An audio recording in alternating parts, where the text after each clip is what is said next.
So you don't have any guilt for it. I'm not sorry. I don't operate in that frame. I don't think it's an intelligent way for a man to go through life to say, I'm sorry. At a younger age, I did the best I could possibly do, and I did the best I believed at the time.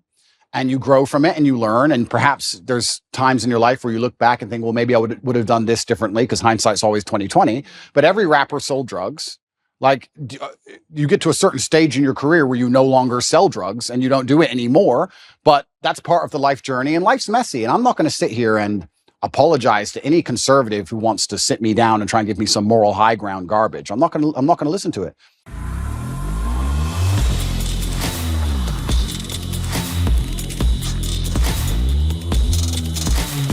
This video is brought to you by TatumStore.com. TatumStore.com. Link is in the description section. Get the discount code right here presented underneath me. Like and subscribe to the channel. Hit the bell so you get notification. Anytime I go live, make a video, y'all already know what to do. Let's get into this. Me and my team back here was having a conversation about Andrew Tate. Now, let me just give my synopsis of Andrew Tate. You know, in life, you have people that give words of encouragement, motivational speeches, but when they don't live what they say, it to me, it disenfranchises the appeal to that person, right? If you are telling young men, this is how you be successful, this is how you be committed, and you sleeping with as many women as you could possibly sleep with, which to me, you got to be a bad businessman to do that. Because sleeping with a bunch of men sleeping with a bunch of women as a businessman is it's like a ticking time bomb. You're just waiting for a woman to say, he raped me. You're waiting for the woman to say, he trafficked me. And you go to jail and lose your whole business. So you don't have any guilt for it. I'm not sorry. I don't operate in that frame. I don't think it's an intelligent way for a man to go through life to say, I'm sorry. At a younger age, I did the best I could possibly do, and I did the best I believed at the time. And you grow from it and you learn. And perhaps there's times in your life where you look back and think, well, maybe I would have done this differently, because hindsight's always 20/20. But every rapper sold drugs.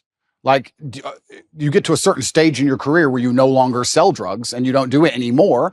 But that's part of the life journey, and life's messy. And I'm not going to sit here and apologize to any conservative who wants to sit me down and try and give me some moral high ground garbage. I'm not going to listen to it. I had a very rough upbringing, a very tough life. And it could have been so much worse in so many ways. I've done nothing illegal. I've never hurt anybody. Everybody who was involved in my life back then are massive supporters of me. And I think it's very hypocritical for someone to sit, look at a situation they were not involved in and don't understand, look at old clips taken out of context, and then tell me and a whole bunch of people who were in my life who were all perfectly happy that something bad happened and something wrong happened. I don't think that's genuine. And for that reason, I'm not going to sit and be preached to by these people who are imperfect themselves. Everybody's imperfect. And another thing that's really important, we talk about Christian values. I also think that I find it very interesting and ironic that I'm somehow the problem, and that these Christians feel like they need to come and attack me now in the name of Christian values. I think Christianity has much bigger problems than Andrew Tate and some old clips. I think they have much bigger problems that are happening in their churches on a daily. I think you can go to a Christian church in a lot of America and be very disappointed in what you've seen. I don't think I'm the problem with Christianity. And yeah, it's very interesting. But there was a webcam company, and I've talked about it at length on many different podcasts. I had a business. Many girls on there were perfectly fully clothed and would paint pictures or sing and dance and laugh. I've talked about this at length. I've had nothing to do with it for 10 or 11 years, and nobody was ever hurt. And I am not sorry for it. I don't see why I should be. Essentially, if it's not now, it could be later. That's one thing that I don't agree with Andrew Tate and some of these other fake gurus. And I don't say he's a fake guru. He's a fake guru in the industry of, in my opinion, of dealing with women. If you look at the videos, Andrew Tate gets now some things he say and they clip it and it sound like he's saying something that makes sense. But you go look at the totality of his work. And not get a girl to work for you haven't So the recruitment process is the same as the PhD course. You message them on Instagram. The PhD course is my recruitment system. I don't mention webcam until after I've had sex with the girl. If you're on dates and you're trying to mention it and it just doesn't work. It puts them off. I'd never do that. That's disgusting. I'm not a it's just not gonna work. You continue as normal, no mention of webcam. You the girl.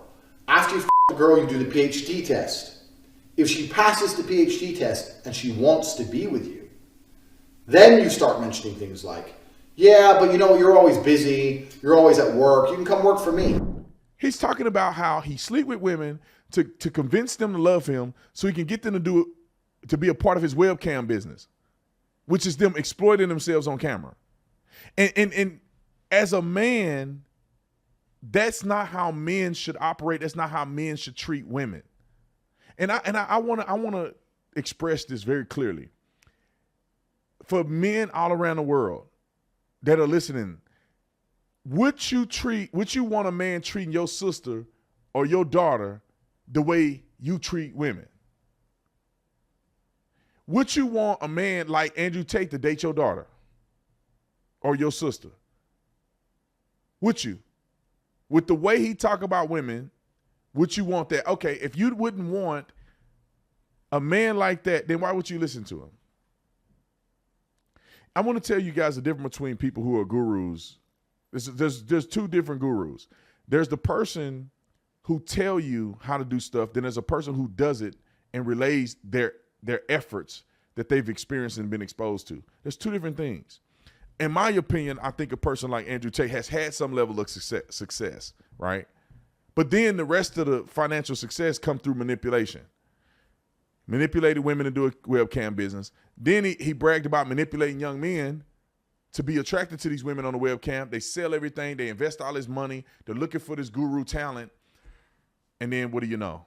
They blowing their money. Probably got some of them in debt. And they trying to live up to this lifestyle like the rich and the famous. I'm going to tell you this. Most people that are alive today are not top 1% earners, clearly. And people that are really wealthy and rich can get away with stuff that the average people can't. If you think you're going to go out and treat women like Andrew Tate and you broke, it ain't going to happen. You think you can use the same love language, the same love tactics as somebody with $100 million in their bank account or worth $100 million, $200 million, you smoking rocks. But what these people do is they give this facade that if you just do what I say, you can be like me. And it ain't true. Just like the dude, Liver King. He had this whole platform where he had these ancestral tenets that if you followed the ancestral tenets and you eat the beef diet or whatever he was doing, eating liver and all this stuff, that you're going to look like him. Homeboy was shredded.